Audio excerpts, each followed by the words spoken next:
Hello hello. आपणा सर्वांस विनंती आहे, कृपया समोर समोर या आपण प्लीज. हो या. नाही कुणी येऊनच जा समोर. ते नंतर समोरच सरका, जितकं समोर सरकता येईल तितकं तितकं समोर या.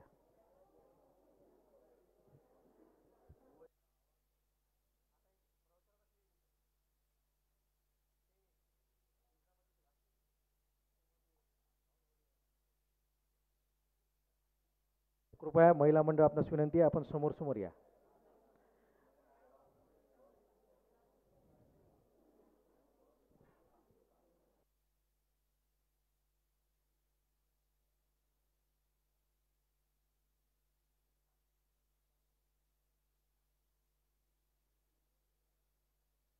Hello hello.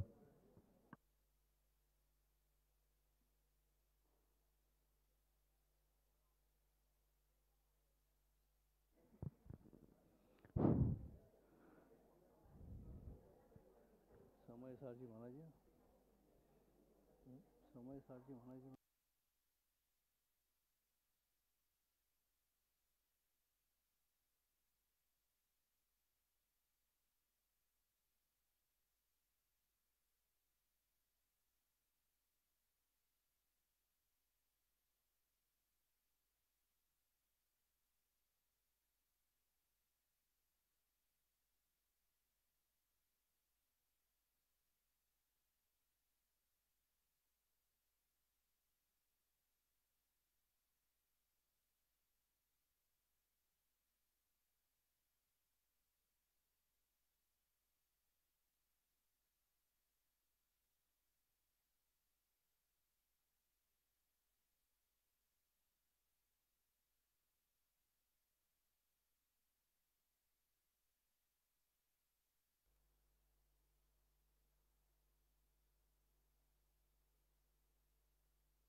अच्छा उसी से चलना है तो ये ज़रूरत नहीं है।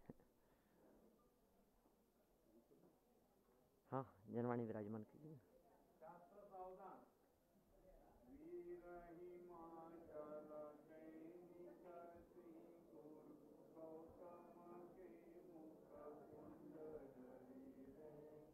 ज्ञान महाचल भेद चली यज्ञ की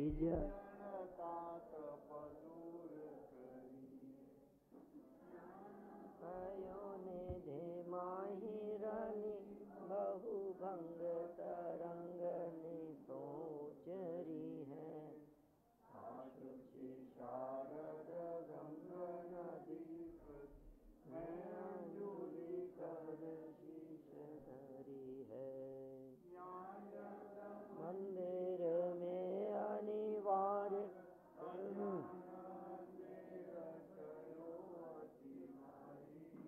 श्री जिन की धुनि दीप शिखासम जो नहीं होत प्रकाशन हारी। तो किस भांति पदारथ पाती कहाँ लहते रहते अविचारी। या विधि संत कहे धनी है जिनमें बड़े उपकारी। शास्त्र की जय हो।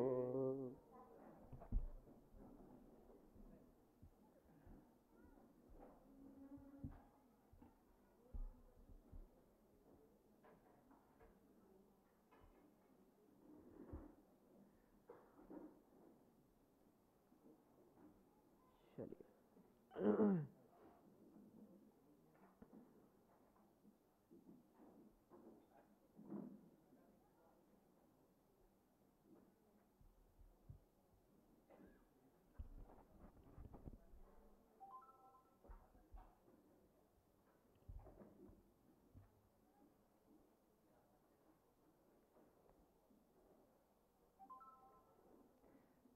आवाज़ थोड़ी सी देख लेना क्लियर कैसे हो सकती है। चलिए शुरू करते हैं यहाँ से मंगलाचरण पूर्वक।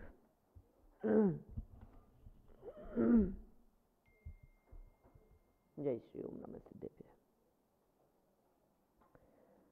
ओम जय जय जय नमोस्तु नमोस्तु नमोस्तु नमो अरिहंताणम नमो सिद्धाणम नमो आर्याणम नमो वज्रायाणम नमो लोये सवसाहुणम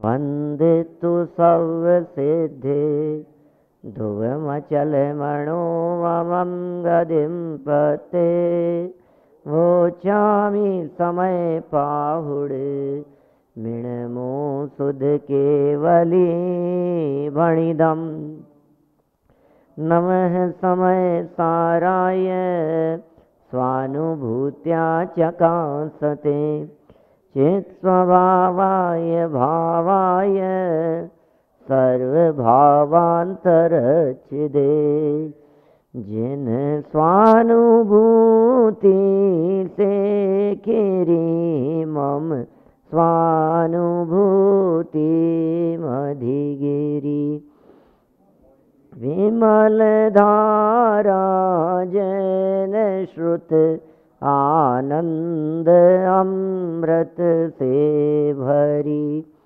समता प्रवाह महावती रागादि विकल्प तोड़ी के माँ सरस्वती प्रतिभाव वंदन दृष्टि निज में जोड़ी के दृष्टि निज में जोड़ी के।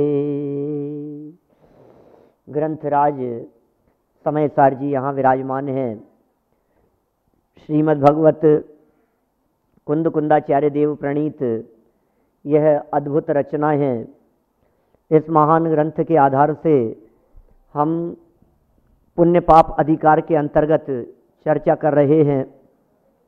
पुण्य और पाप ये दोनों ही समान हैं। मुक्ति के मार्ग में पुण्य और पाप दोनों का रंच मात्र भी योगदान नहीं है। यदि जगत में किसी को ऐसा लगता हो कि पाप का योगदान तो नहीं है लेकिन पुण्य का योगदान तो होगा, शुभ भाव तो रहते ही हैं साहब, मार्ग में क्या बात कर रहे हैं आप, शुभ भावों रूपी मार्ग से ही तो शुद्धता की प्राप्ति होगी। ऐसा यदि किसी को लगता हो तो हमारे विद्वानों ने, पूर्ववर्ती आचार्यों ने, ज्ञानियों ने ये कहा है कि यदि शुभ को शुद्ध का कारण माना जाए, ध्यान देना तीन बातें हैं, अशुभ, शुभ और शुद्ध। यदि शुभ को शुद्ध का कारण माना जाए तो क्या आप अशुभ को शुभ का कारण मानने को तैयार हैं? अशुभ तो शुभ का कारण नहीं हो सकता है। क्या पाप पुण्य का कारण हो सकता है? जब पाप को पुण्य का कारण नहीं माना जा सकता तो फिर पुण्य को धर्म का कारण क्यों यह जीव स्वीकार करता है? स्पष्ट है ना बात। माने जिस तरह से पाप को छोड़कर पुण्य मार्ग में लगा जाता है, उसी तरह से पुण्य को छोड़कर यह जीव धर्म मार्ग में लगता है। माने धर्म मार्ग में लगने के लिए पुण्य को भी छोड़ा जाएगा। पुण्य करते करते धर्म नहीं होगा। पाप करते करते हिंसादि में प्रवर्तन होते होते ऐसा नहीं होता है कि अहिंसा में प्रवर्तन हो। अहिंसा में प्रवर्तन के लिए हिंसा रूप परिणामों का त्याग अनिवार्य है। इसी तरह से यदि हम बात करें तो हिंसा और अहिंसा दोनों ही तरह के परिणामों से ऊपर उठकर जब त्रिकाली ध्रुव ज्ञायक भगवान आत्मा को देखा जाता है तो वही धर्म कहलाता है। माने धर्म करने के लिए पुण्य और पाप दोनों ही परिणामों से ऊपर उठने की बात यहाँ कही गई। कल इस संबंध में 152 और 153 इन दो गाथाओं की चर्चा हमने अपेक्षित विस्तार से संपन्न कर ली थी और ये कहा भैया जो परमार्थ से बाह्य होंगे वे चाहे कुछ भी क्यों न कर रहे हों, जो जीव परमार्थ से दूर हैं उसे मोक्ष की प्राप्ति नहीं होगी। बड़ी सुंदर गाथाएं थी, एक बार उनके पद्यानुवाद बोल लेते हैं, फिर हम आगामी कलश की तरफ बढ़ेंगे। परमार्थ से है बाह्य नहीं, परमार्थ से हो दूर, पर तप करे व्रत धारण करे, सब बाल तप है बाल, व्रत वृष भादि सब जिनवर कहें, व्रत नियम सब धारण करे, तपशील भी पालन करे, पर दूर हो परमार्थ से ना, मुक्ति की प्राप्ति करे ना, मुक्ति की प्राप्ति नहीं करें। कौन नहीं करे मुक्ति की प्राप्ति? जो परमार्थ से बाह्य हैं उन्हें मुक्ति की प्राप्ति नहीं होती। इसका मतलब परमार्थ माने शुद्ध आत्म तत्व का अवलंबन जिन्होंने नहीं लिया है उन्हें मोक्ष की प्राप्ति नहीं हो सकती है। मुक्ति की प्राप्ति के लिए ज्ञान को ही एकमात्र साधन बतलाया गया, ज्ञान ही एकमात्र कारण है।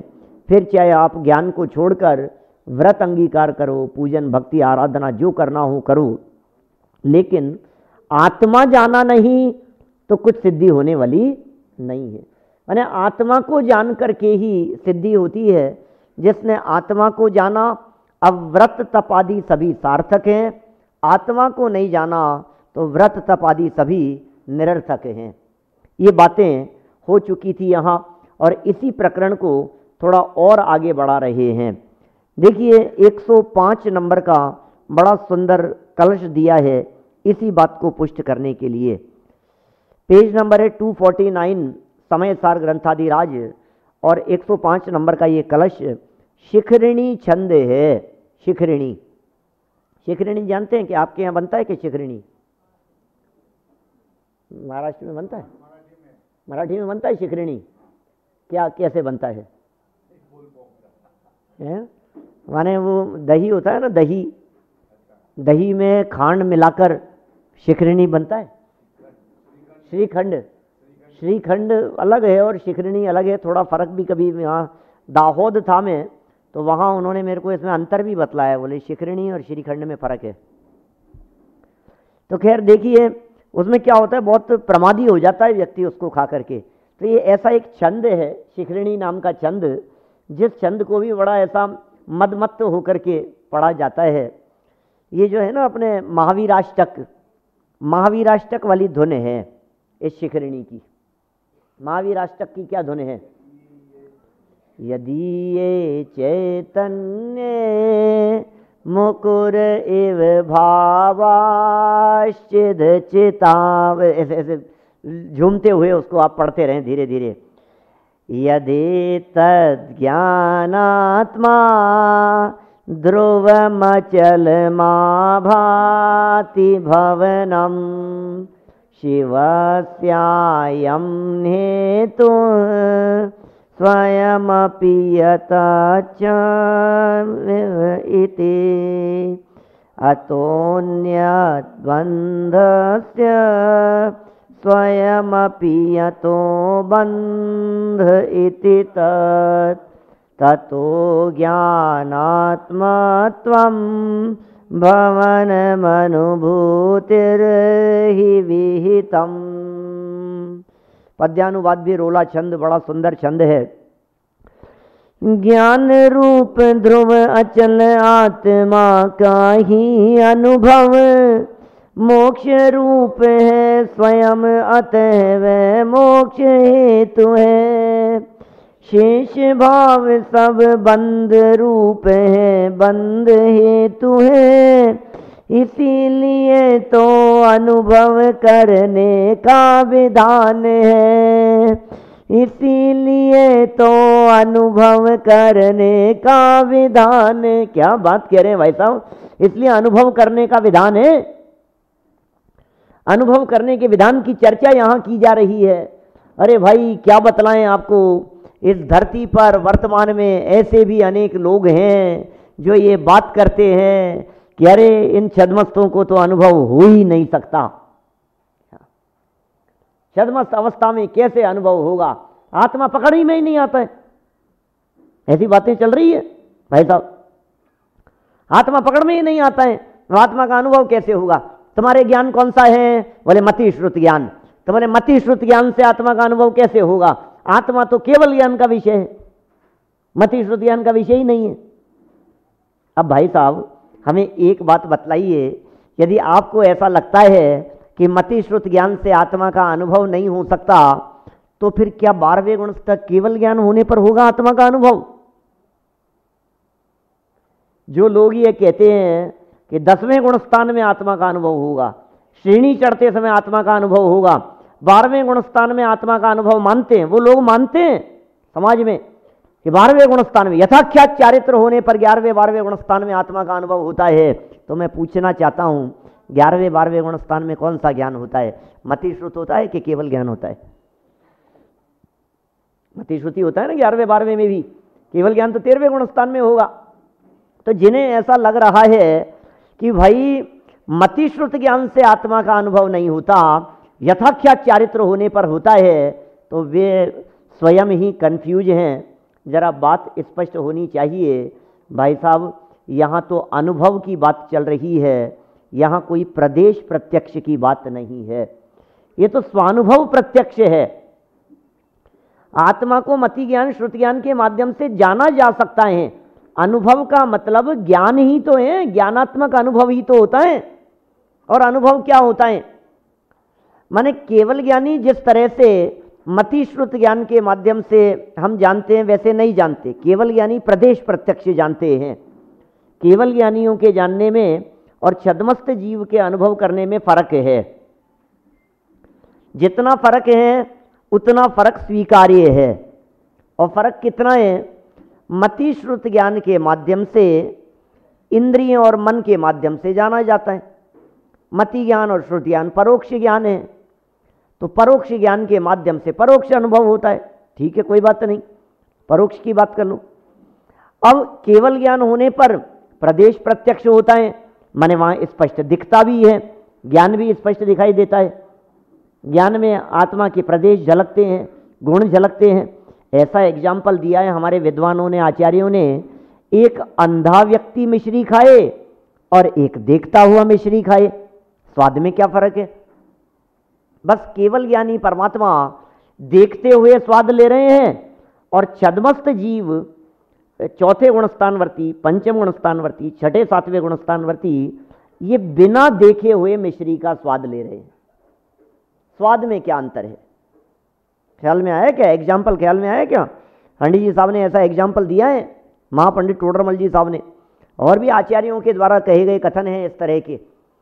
माने एक अंधा व्यक्ति है, उसको मिश्री की डली दी, बोले स्वाद ले उसका, तो वो स्वाद आएगा या नहीं उसको। और जिसको आंखों से दिख रहा है उसे स्वाद आएगा कि नहीं। और दोनों व्यक्तियों के स्वाद में क्या फर्क होगा, सिर्फ स्वाद की बात कर रहे हैं, सिर्फ टेस्ट की बात कर रहे हैं। हमें बतलाइए स्वाद लेने में क्या फर्क है।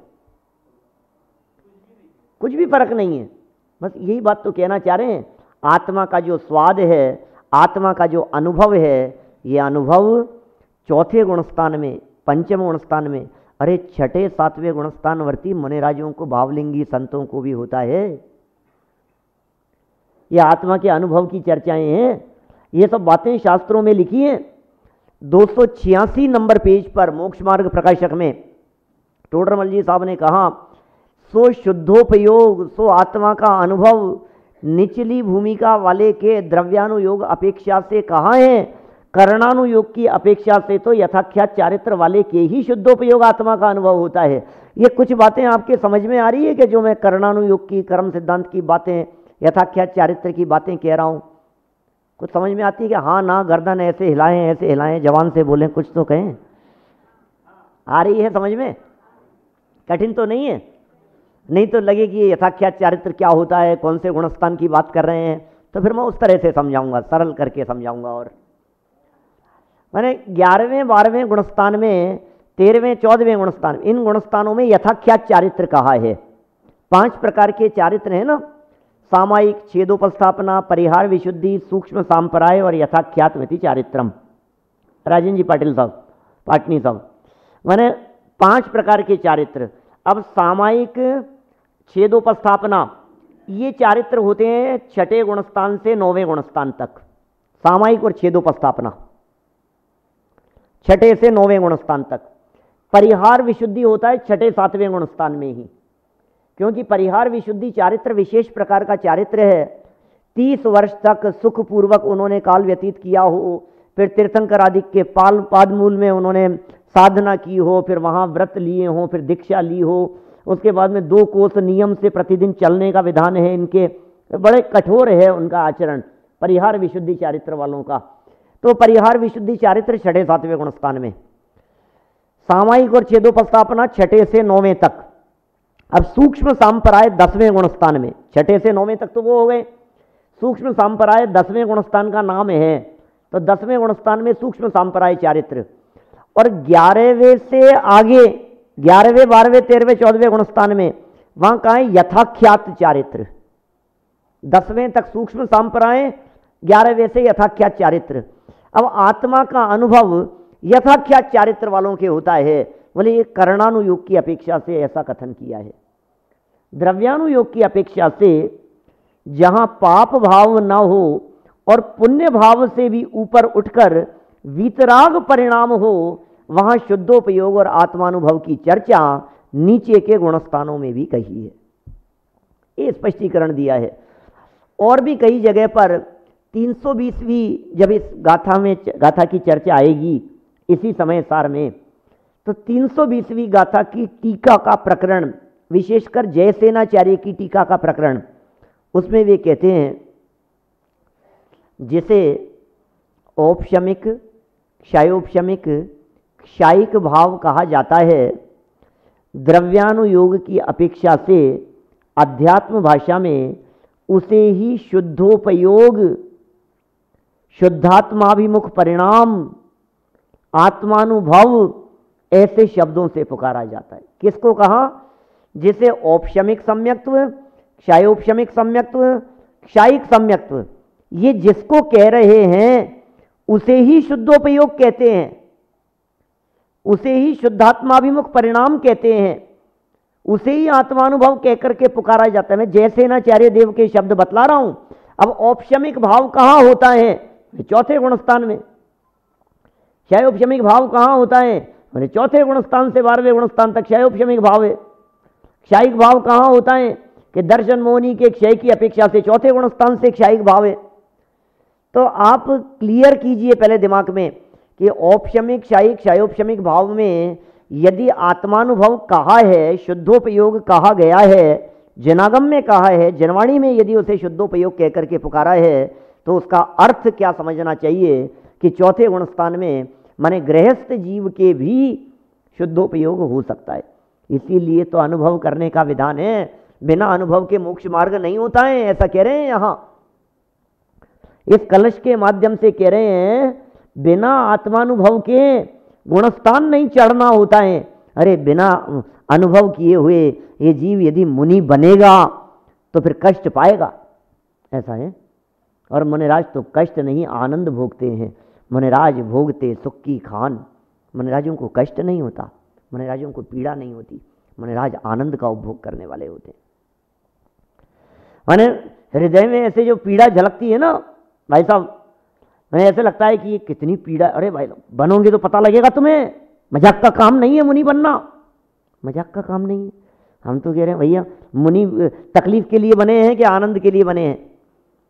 कष्ट भोगने का नाम मुनि पना नहीं है, आनंद के उपभोग का नाम मुनि पना है। इसलिए ये कह रहे हैं ज्ञान रूप ध्रुव अचल आत्मा का ही अनुभव। कौन से गुणस्थान वाले लिख रहे हैं? ये 6ठे 7वें गुणस्थान वाले भावलिंगी संत आत्मा के अनुभव की बातें लिख रहे हैं।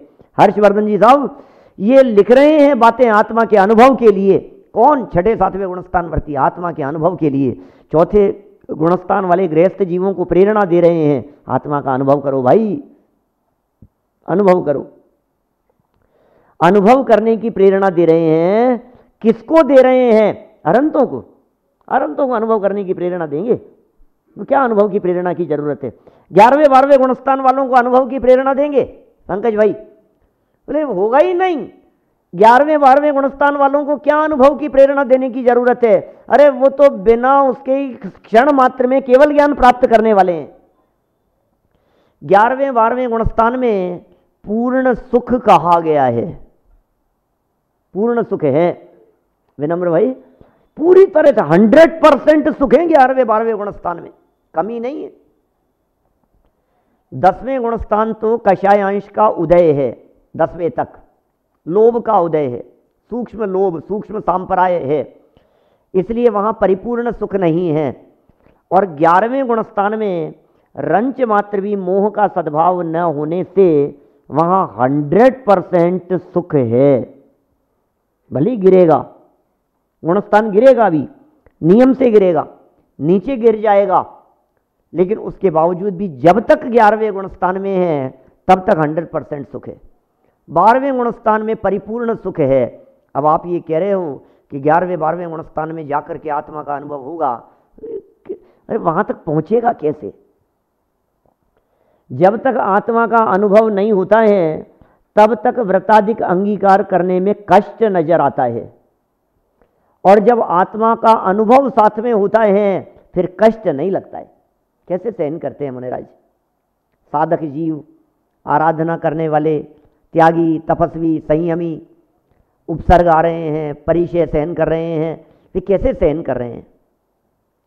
आप सोचिए, तन में आग लगा दी, शरीर जल रहा है, गरम गरम लोहे के आभूषण पहना दिए गए उन पांडवों को, शरीर पूरा जल गया, और ऐसी स्थिति में भी सहज और शांत भाव से बैठे हैं। इसका मतलब कुछ तो बात है भाई साहब।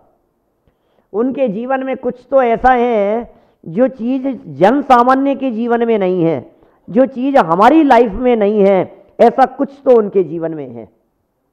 क्या मिल गया है? छोटे बच्चे होते हैं ना, खेलते रहते हैं, खेलते खेलते कभी चोट भी लग जाती है।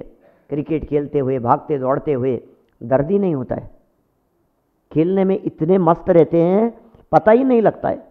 फिर जब घर पे आते हैं तो फिर कहते हैं अरे ये कैसे लग गई, ये कब लग गई, ये पैर में खून कब निकल गया? कि तेरे जब चोट लगी थी तब तुझे पता नहीं लगा था, ध्यान नहीं था। जब खेलने की मस्ती इतनी होती है, अरे जब दुकान पर बैठ करके कमाने का इतना रस होता है कि ये जीव भूख प्यास सब भूल जाता है क्या? तो जब आत्मा का आनंद आता हो तो भूख प्यास कैसे याद रह सकता है? किरण जी साहब इंदौर से बोलो, ये कैसे कैसे रह सकता है? ये आनंद जब आता है, जब अतीन्द्रिय आनंद का रसास्वादन होता है तो फिर ये कष्ट नहीं दिखाई देता है। बस ऐसे आत्म तत्व का अनुभव करते हुए ये कह रहे हैं, इसीलिए तो अनुभव करने का विधान है, इसीलिए तो अनुभव करने का विधान है। अनुभव करने का विधान क्यों कहा गया? अनुभव करने की बातें क्यों कही गई? ये अनुभव की बातें अमृत चंद्राचार्य लिख रहे हैं भाई साहब, ध्यान देना। हम नहीं कह रहे हैं। किसी व्यक्ति को यदि ऐसा लगे अनुभव की बातें करते हो, हम नहीं कर रहे। अमृत चंद्राचार्य देव से करो शिकायत, अनुभव की बातें क्यों करिए। हम नहीं कह रहे हैं ये। अमृत चंद्राचार्य देव जब इस तरह की बातें कह रहे हैं कि व्रतशील संयम आदि अंगीकार करने से तुम्हारा भला नहीं हो जाएगा, तो उनसे जाकर के शिकायत करो कि ऐसा कहोगे तो फिर लोग व्रत क्यों अंगीकार करेंगे। हमसे शिकायत करने की अपेक्षा यदि आचार्यों से जाकर के बातें करो तो तुम्हें पता लगेगा ये वीतरागी संत कैसी बातें कहते हैं। माने जो भी बातें कही जा रही है सब बातें आगमानुसार है, शास्त्रों के अनुसार है, हमारे मन की घर की कोई भी बात नहीं है। बड़ा सुंदर छंद है, तो ऐसा छंद है गुनगुनाते रहो इसको। ज्ञान रूप ध्रुव अचल आत्मा का ही अनुभव, मोक्ष रूप है स्वयं अतः वह मोक्ष हेतु है। शेष भाव सब बंध रूप है बंध हेतु है, इसीलिए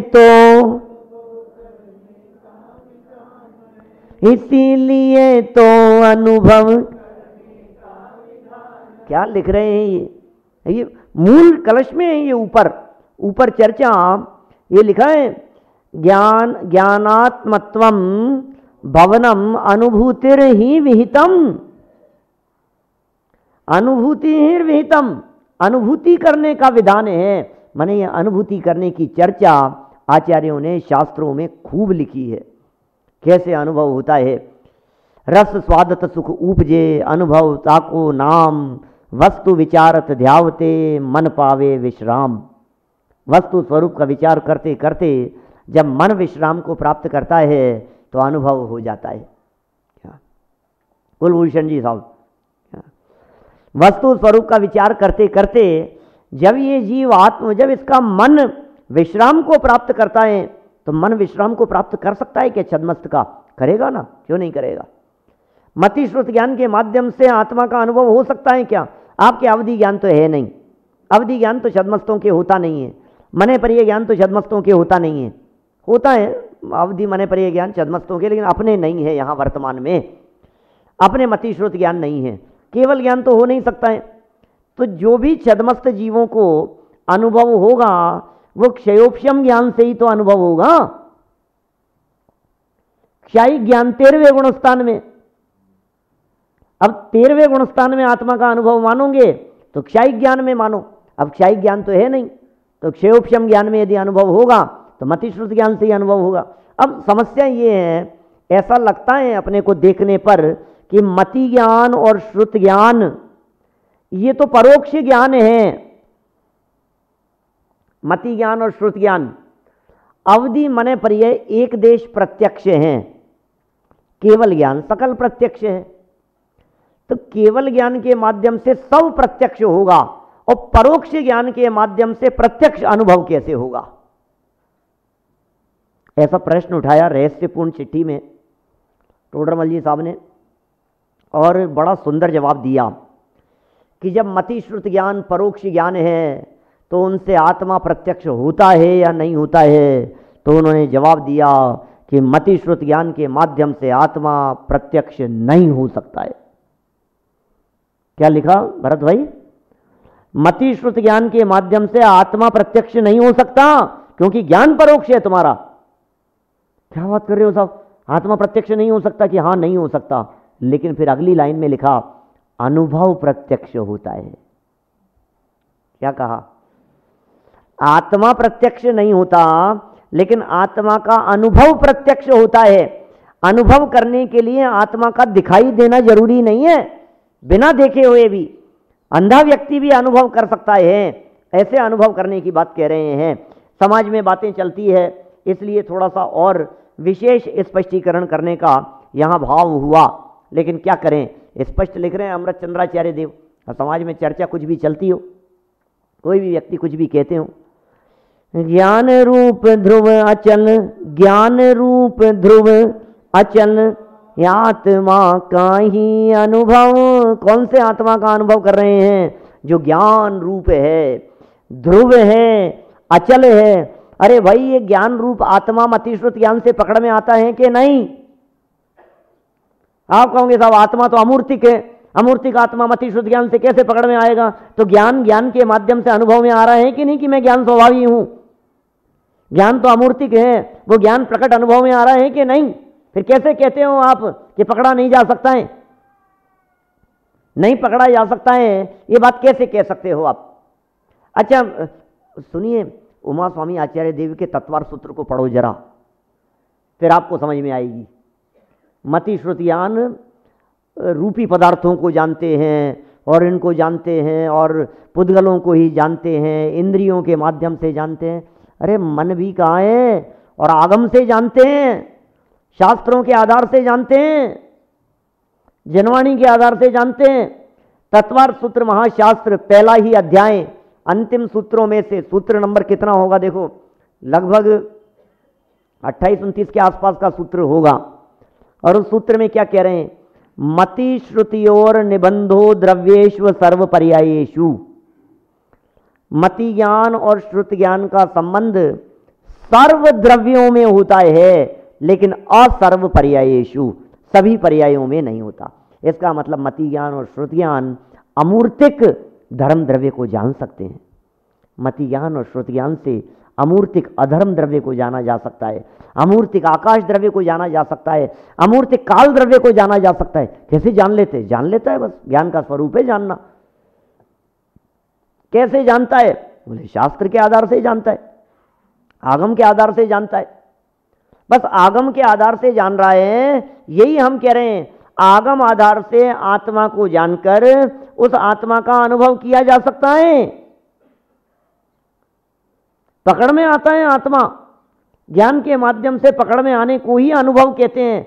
अनुभव और क्या होता है? अच्छा, ज्ञान के माध्यम से जो अनुभव होता है, तो अनुभव माने क्या होता है? आप ये कहोगे नहीं साहब मात्र जाना है, अनुभव नहीं किया है, तो जानने को ही तो अनुभव करना कहते हैं। जानने और अनुभव में कोई फर्क नहीं है। लेकिन कैसे आत्मा का अनुभव जो ज्ञान रूप है, ध्रुव है और अचल है। ये बात आत्मा की ध्रुवता की, आत्मा की अचलता की बात, ये बात अनुभव में आती है या नहीं?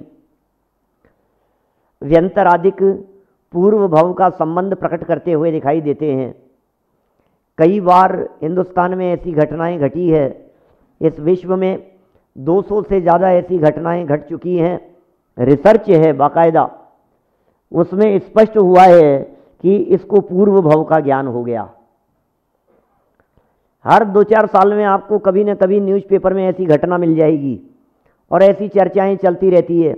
बच्चे ने बोलना शुरू किया, 2-1 साल का हुआ और वह ऐसी बातें बोलने लग गया जो बातें यहाँ चलती ही नहीं थी। ऐसी लैंग्वेज बोलने लग गया जो लैंग्वेज यहाँ नहीं चलती थी। बाद में मालूम चला कि वो तो दक्षिण भारत की लैंग्वेज है, तमिल है, कन्नड़ है, तेलुगु है, उस लैंग्वेज में बोल रहा है। अब ये हिंदी प्रांत में जन्म लेने वाला बच्चा तमिल और कन्नड़ बोलने लगे तो अटपटा नहीं लगेगा। फिर किसी कन्नड़ भाषी को बुलाया, फिर उससे सुना तो पता लगा ये तो वहाँ की बातें कह रहा है। फिर उस बच्चे को वहाँ ले जाया गया तो वहाँ की कहाँ मरा था और वहाँ सारी बातें बतलाता है। ऐसी कितनी घटनाएं घटती है। तो इस आत्मा की ध्रुवता, आत्मा की अमरता, आत्मा की अचलता, ये बातें बराबर ख्याल में आ रही हैं या नहीं कि आत्मा अचल है, ध्रुव है, तभी तो स्थिर है। तो ऐसा आत्मा का ही अनुभव हो सकता है।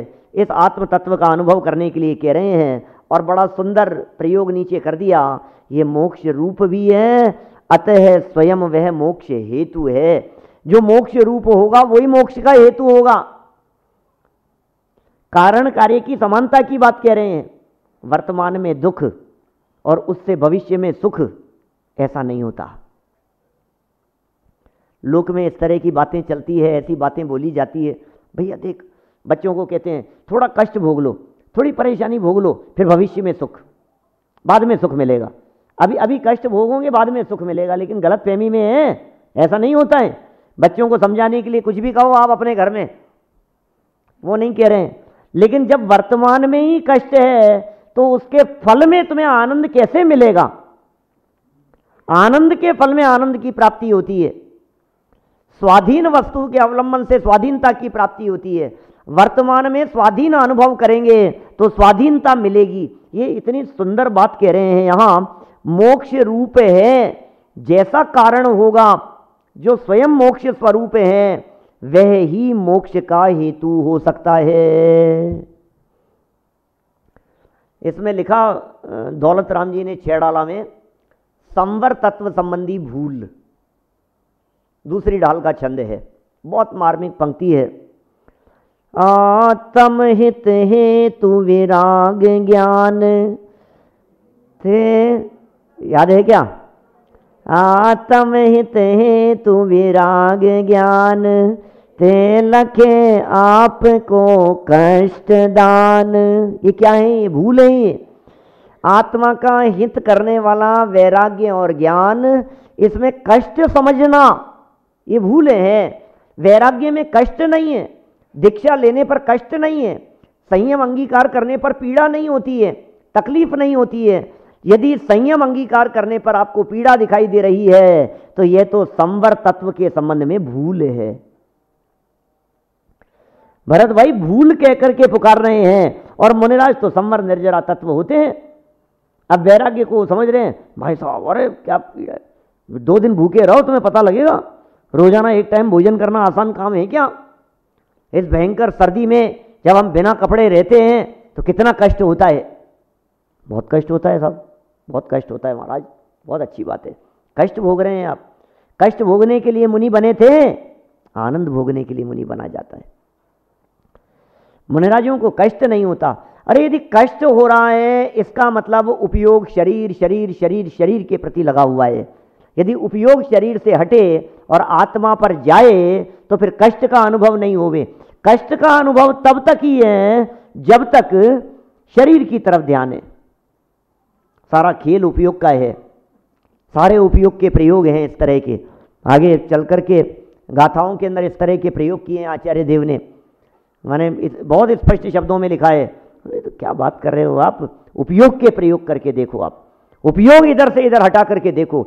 ये कष्ट भोगते हुए दिखाई दे रहे हैं, अरे फोटो खींचने और वीडियो रिकॉर्डिंग करने पर तो कष्ट भोगते हुए दिखेंगे, लेकिन अंदर में उतर करके देखो तो उन्हें कष्ट नहीं है। आनंद के झरने झरते प्रदेशों में निज ध्यान जब धरते हैं। क्या कह रहे हैं? आनंद के झरने झरते हैं प्रदेशों में। मुनिराजों की ही बात नहीं, ये तो चौथे गुणस्थान वालों की बात कहना चाहते हैं। दुख से सुख नहीं होता। वर्तमान में यदि आपको आनंद आ रहा है तो भविष्य में भी आनंद आएगा। वर्तमान में यदि तकलीफ भोग रहे हैं तो भविष्य में भी तकलीफ भोगने को मिलेगी। उमा स्वामी आचार्य ने तत्वार सूत्र 6ठे अध्याय में एक सूत्र दिया, दुख शोक तापा क्रंदन वध परिदेव नान्यात्म परोभय स्थानान्य असद वेद्यस्य। तत्वार सूत्र बोलते हैं आप लोग, 6ठे अध्याय का सूत्र है। भाई आलोक जी चवरे क्या कह रहे हैं? 6ठे अध्याय में एक सूत्र दिया, और क्या सूत्र है वो? दुख शोक ताप आक्रंदन वध परिदेव नान्यात्म परोभय स्थानान्य असद वेद्यस्य। यह असाता वेदनी कर्म के उदय के कारण है। अक्षय कुमार जी साहब मुंबई वाले क्या कह रहे हैं? दुखी होना यह असाता वेदनी कर्म का बंधन का कारण है। दुखी होना यह असाता वेदनी कर्म, और दुखी करना यह भी असाता वेदनी कर्म का कारण है।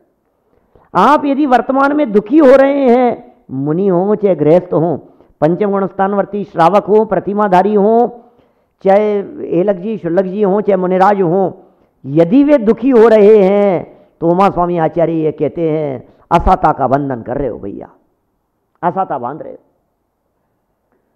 कितना सरल, अभी आचार्यों ने कितनी सरल सरल बातें कितनी स्पष्ट शब्दों में लिखी है। आपको कष्ट लग रहा है क्या? आपको सर्दी लग रही है क्या? आपको गर्मी लग रही है क्या? आपको भूख प्यास की वेदना हो रही है क्या?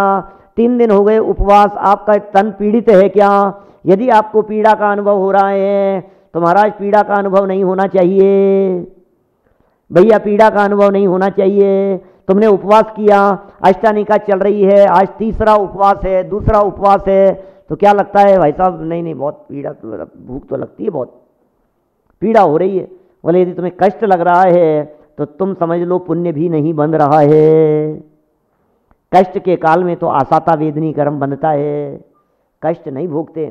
कष्ट का ज्ञान होवे वो अलग चीज है, लेकिन कष्ट की फीलिंग नहीं होती, कष्ट का अनुभव नहीं करते। साधक जीव साधना के काल में आनंदित होते हैं। पता है प्रतिज्ञा लेने संबंधी जो विधान मोक्ष मार्ग प्रकाशक 239 नंबर पेज पर टोडरमल जी साहब ने लिखा, उसमें उन्होंने लिखा प्रतिज्ञा लेते समय परिणाम उत्तरोत्तर बढ़ते रहने चाहिए। प्रतिज्ञा के प्रति विराधना का भाव नहीं आना चाहिए। कोई नियम और प्रतिज्ञा लेकर के ऐसी फीलिंग नहीं होनी चाहिए ये मैंने क्या ले लिया यार, कहां फंस गया मैं भी। नहीं, परिणाम बढ़ते रहने चाहिए, उज्जवल परिणाम होते रहने चाहिए। इसका मतलब ये है आपने जो भी प्रतिज्ञा ली है, आपने जो भी नियम लिया है, उसमें भाव उज्जवल होने चाहिए। बहुत अच्छा है। हमने यदि रात्रि भोजन का त्याग किया है, बहुत सुखी हो गए हम, तो सुख अनुभव आना चाहिए उसमें। हमने यदि परिग्रह का थोड़ा थोड़ा त्याग किया है, हमने यदि व्यापार छोड़ा है, तो व्यापार छोड़ करके आनंद आना चाहिए। हमने यदि मुनिव्रत अंगीकार किया है, करने की भावना है, तो आनंद की फीलिंग होनी चाहिए। आनंद के बिना मुनि पद नहीं होता, आनंद के बिना पंचम गुणस्थान नहीं होता, आनंद के बिना चौथा गुणस्थान नहीं होता। बाहर में आकुलता व्याकुलता दिखाई देवे और अंदर में शांति की धारा बह रही हो, ये होता है सम्यक दृष्टियों का जीवन। अद्भुत तरह का जीवन है सम्यक दृष्टियों का। अजीत जी भाई साहब, अलग ही तरह का जीवन होता है। बाहर में आकुलता दिखाई दे रही है और अंदर में अनंतानुबंधी के अभाव जन्य शांति की अविरल धारा बह रही है। बाहर नारक कृत दुख भुगते, अंतर सुख रस घटाघटी। अब नहीं मानेंगे आप दौलत राम जी की बात को भी।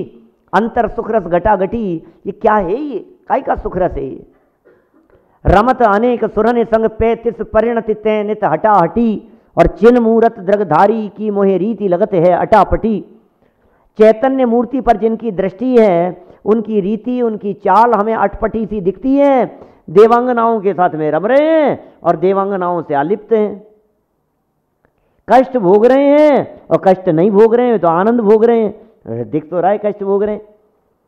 आपको मुनिराज ऐसे लगेंगे देख करके कितना कष्ट है। अरे भाई साहब, अरे कष्ट का नाम मुनि दशा यदि होवे तो व्यक्ति क्यों मुनिव्रत अंगीकार करेगा? दुनिया में कौन व्यक्ति कष्टों का वर्णन करता है? दुनिया में कौन व्यक्ति ये चाहता है कि हमारे पैर में फ्रैक्चर हो जाए? आपको लगता है क्या कभी?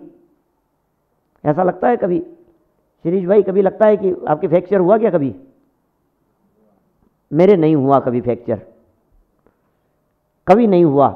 एक बार तो होना चाहिए एक्सपीरियंस तो है?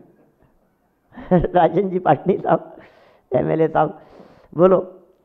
माने ऐसा लगता है अपने को एक बार तो एक्सपीरियंस होना चाहिए। आप लोगों के सबके कोरोना हुआ है कि नहीं? सबके तो नहीं हुआ। जिनके नहीं हुआ उनको लगता है अपन भी देखें तो सही है?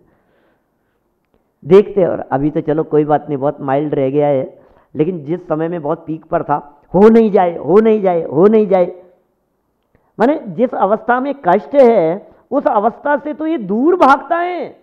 अब आप ये कहोगे मुनि अवस्था में, त्याग में, व्रत में, संयम में कष्ट है, तो फिर व्यक्ति क्यों मुनि बनेगा? मुनिराज भोगते सुख की खान, ऐसा लिखा है आत्मानुशासन में गुणभद्राचार्य देव ने। गुणभद्राचार्य देव का मूल श्लोक है इस तरह का, और अभय जी भाई साहब का पद्यानुवाद है। उनकी पंक्तियां हैं, हमने चलाया था उस समय, कई पद्यानुवाद के छंद याद किए ऐसे बड़े सुंदर। निर्धन जन धन बिना दुखी, और तृष्णा से दुखमय धनवान, सभी भोगते कष्ट मात्र मुनिराज भोगते सुख की खान। क्या लगता है? क्या बोला मैंने? निर्धन जन धन बिना दुखी। निर्धन लोग तो धन के बिना दुखी हैं, और तृष्णावश दुखमय धनवान, धनवान व्यक्ति तृष्णा के कारण दुखी हैं। और सभी भोगते कष्ट मात्र मुनिराज ऐसे हैं इस धरती पर रहते हुए जो भोगते हैं सुख की खान।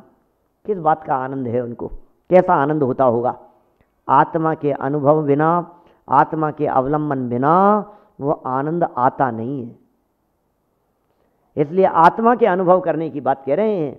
ये लिख रहे हैं यहाँ, मोक्ष रूप है स्वयं, जो स्वयं मोक्ष स्वरूप है वो आत्मा, और वही मोक्ष का हेतु हो सकता है। जो स्वयं सुख स्वरूप हो वही सुख का हेतु हो सकता है, जो आनंददायक हो। अरे आनंद के रास्ते पर चल करके ही आनंद की मंजिल मिलेगी, कष्टों के रास्ते पर चल करके आनंद नहीं मिला करता है। बिल्कुल प्रैक्टिकल समझना ये बात, ये परम सत्य बात कह रहे हैं। वह आज नगद कल उधार ऐसा नहीं है। वर्तमान में जैसी स्थिति है वैसी ही भविष्य में होती है। आपको यदि प्रवचन सुनते समय आनंद आ रहा है तो भविष्य में भी उसका फल आनंद रूप आएगा। वर्तमान में यदि कष्ट लग रहा है तो भविष्य में भी उसका कष्ट रूप ही फल मिलेगा। इसलिए शेष भाव सब, मोक्ष तो मुक्त स्वरूप है, इसलिए क्या कह रहे हैं? मोक्ष तो मुक्त स्वरूप है, शेष भाव मुक्ति भाव को छोड़कर सब बंध रूप हैं। अब शेष भावों के अंदर आप सब भाव लगा सकते हैं। पुण्य पाप अधिकार चल रहा है ना, पुण्य पाप अधिकार का कलश है, तो बोले पाप भाव तो बंध रूप है ही, पुण्य भाव भी बंध रूप हैं और बंध हेतु है, बंध स्वरूप है, बंध के कारण हैं। पाप परिणाम भी बंध का कारण है और पुण्य परिणाम भी बंध का कारण है। शुभ अशुभ सभी प्रकार के भावों को बंध रूप और बंध का हेतु कहा गया है। तो फिर अबंध अवस्था किसका नाम है? इसीलिए तो अनुभव करने का विधान है, इसीलिए तो अनुभव करने का विधान है। बस इसलिए कह रहे हैं अनुभव करो, अनुभव। देखिए भाई, हो नहीं पा रहा है ये अलग बात है, लेकिन होता ही नहीं है, ये कैसी बात कर रहे हो आप?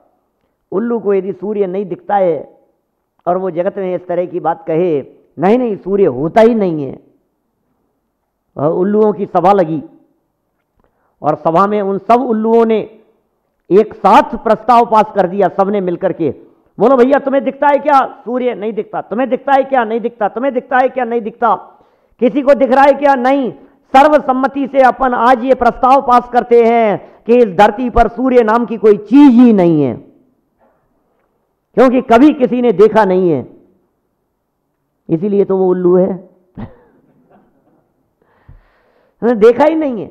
अरे तुम्हारे नहीं देखने से क्या होता है भाई? तुमने नहीं देखा, तुम्हें नहीं दिखाई दिया, ये तुम्हारी अज्ञानता को प्रदर्शित करता है। यहां वीतरागी संत पंचम काल के संत, पंचम काल के श्रावकों को आत्मा के अनुभव करने के विधान की प्रेरणा दे रहे हैं। आप कहो साहब चौथे काल की बातें हैं, चौथे काल की बातें हैं, लिखने वाले तो पंचम काल के। अमृत चंद्राचार्य देव ने तो अभी लिखा है ना पंचम काल में। कुंद कुंदाचार्य देव ने अनुभूति की चर्चाएं तो अभी लिखी है ना पंचम काल में। सब भावलिंगी संत थे, और ये भावलिंगी संत जब अनुभव करने की प्रेरणा देते हैं तो हमें इस अनुभव करने के विधान को स्वीकार करना ही चाहिए। देखिए अनुवाद पढ़ते हैं नीचे इसी कलश का। जो यह ज्ञान स्वरूप आत्मा ध्रुव रूप से, ज्ञान स्वरूप, ये तो आत्मा का स्वरूप है, यह आत्मा ध्रुव रूप से और अचल रूप से ज्ञान स्वरूप होता हुआ, परिणमता हुआ भासित होता है, वही मोक्ष का हेतु है। माने जो ज्ञान स्वरूप आत्मा ध्रुव होगा, अचल होगा और ज्ञान भाव रूप ही परिणमता हुआ भासित होगा, राग भाव करता हुआ नहीं, विभाव भाव करता हुआ नहीं, जब ज्ञान रूप ही परिणमन करता हुआ भासित होता है, वही मोक्ष का हेतु है। और इतना ही नहीं, वही मोक्ष का हेतु है। क्यों मोक्ष का हेतु है? क्योंकि वह स्वयमेव मोक्ष स्वरूप है। इसके अतिरिक्त अन्य जो कुछ भी है वह बंध का हेतु है। इसके अलावा जो कुछ भी दिखता है सब बंध के हेतु दिखते हैं, क्योंकि वह स्वयमेव बंध स्वरूप है। इसलिए आगम में ज्ञान स्वरूप होने का, ज्ञान स्वरूप परिणमित होने का, अर्थात आत्मा की अनुभूति करने का ही विधान है कि तुम तो ज्ञान रूप परिणमन करो, तुम तो आत्मा का अनुभव करो, तुम आत्म अनुभूति से संपन्न हो जाओ। बस यही विधान यहाँ किया गया है। चलिए इस कलश में क्या भाव व्यक्त किया है उसे ज्ञायक भाव प्रबोधनी के शब्दों के माध्यम से पढ़ करके अपनी चर्चा को संपन्न करेंगे। इस कलश में यही कहा गया है, क्या कहा गया है कि ज्ञानानंद स्वभावी, ज्ञानानंद स्वभावी कौन है? मैं ज्ञानानंद स्वभावी हूँ, मैं ज्ञानानंद स्वभावी हूँ। इसलिए ज्ञानानंद स्वभावी, ज्ञान और आनंद जिसका स्वभाव है, ऐसे ज्ञान और आनंद स्वभावी त्रिकाली ध्रुव, त्रिकाली ध्रुव, ध्रुव तत्व हैं वो। उस ध्रुव का अवलंबन लेने पर कष्ट की अनुभूति नहीं होती। ध्रुव का अवलंबन, अरे ध्रुव अवस्था के लिए ध्रुव स्वभाव का अवलंबन चाहिए।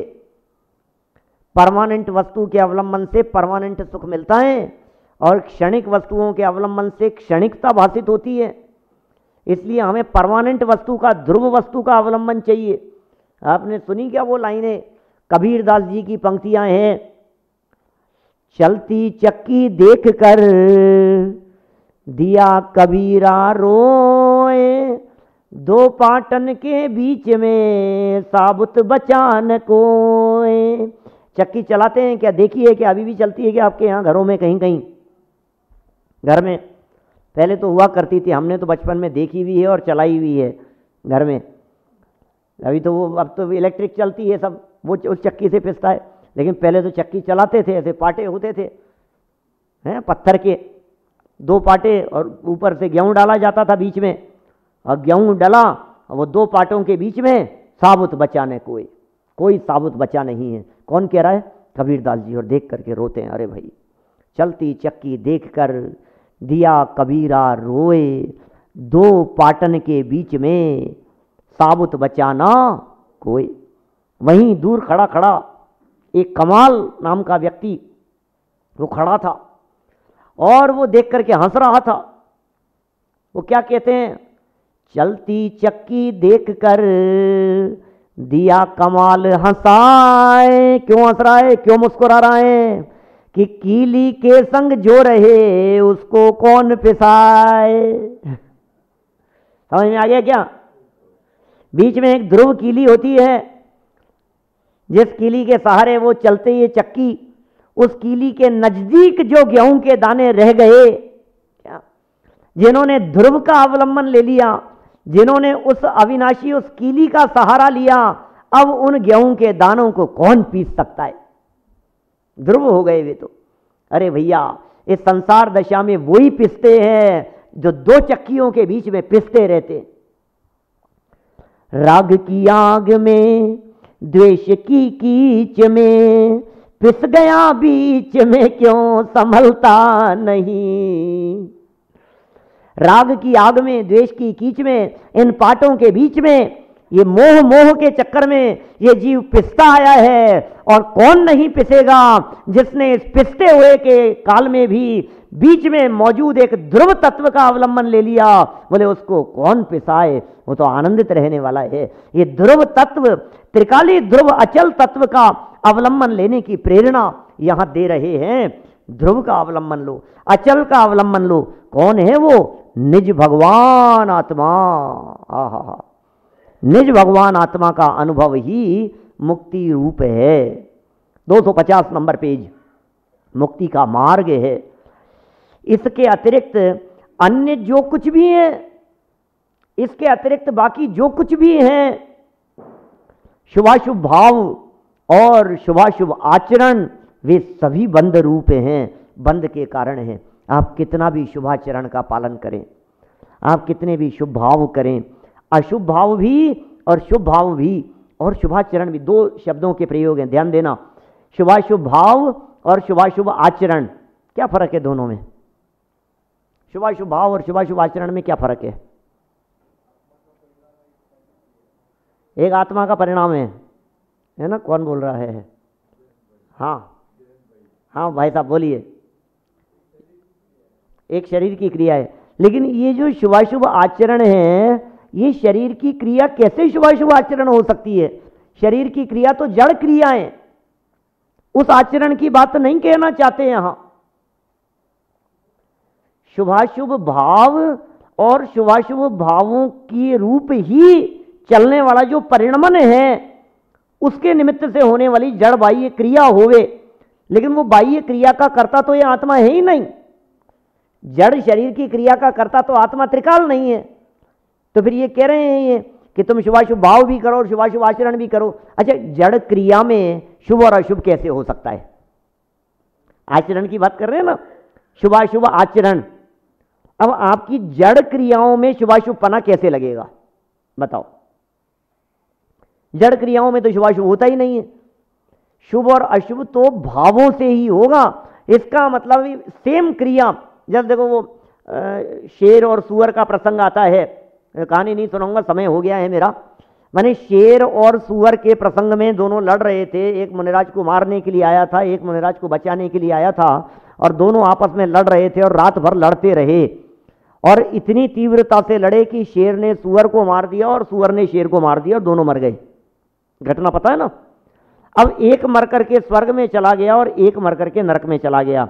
मैं आपसे पूछता हूं, स्वर्ग में गया उसका भाव तो शुभ था, नरक में गया उसका भाव अशुभ था। अब आचरण बतलाओ, क्रिया, क्रिया तो एक जैसी है ना। अब एक जैसी क्रिया होने पर भी उसकी क्रिया चूंकि परिणाम शुभ है इसलिए वो क्रिया शुभ क्रिया कहलाती है। क्रिया शुभ अशुभ नहीं होगी, क्रिया तो एक जैसी दिखाई देगी। अरे यदि क्रिया देखनी हो तो मैं कहता हूं एक वीडियो कैमरा लगाओ, वहां लगा हुआ हो मान लो, और फिर रिकॉर्डिंग देखी गई, बोलो किसने किसको मारा और कौन कहां गया होगा, क्या पता। वीडियो रिकॉर्डिंग के अंदर तो सब एक जैसा दिखाई दे रहा है। तो सारा खेल भावों का है। तो यहाँ शुभाशुभ भाव और आचरण जो भी कही है बात, ये सब बंध रूप ही है। शुभ अशुभ भाव, इनसे बंधन होता है, बंधता है ये जीव, और बंध के ही ये कारण है। यही कारण है कि जनागम में आत्मा के अनुभव की प्रेरणा दी गई है।